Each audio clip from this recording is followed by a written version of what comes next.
Hi, just wanna answer your question. Boss, ilang watts ng UV light kaya sa 150 gallon tank newbie sa Goldfish po? For me, according to my friend na gumagawa ng mga malalaking filtration system, ang sabi niya sa akin, shout out to Jordan Crossbreed from Zamboanga City. Ang sabi niya sa akin, huwag masyadong lakihan yung wattage ng um, UV light natin. Like for example, itong sa swimming pool na setup ko, each pond 30 watts lang yung gamit ko dito.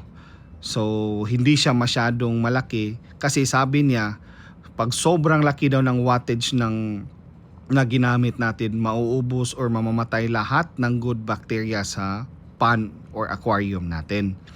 So for me sa 150 gallon tank, okay na siguro if may 10 or 15 watts na UV light. Pasensya na hindi kasi ako masyadong hindi ko masyadong kabisado yung lahat ng wattage ng ano natin ng mga UV light.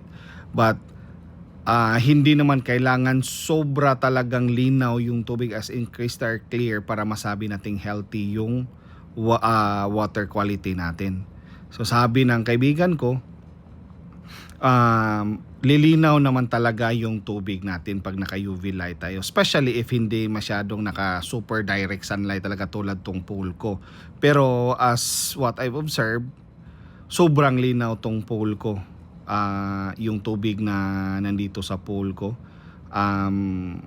Siguro for me crystal clear na siya.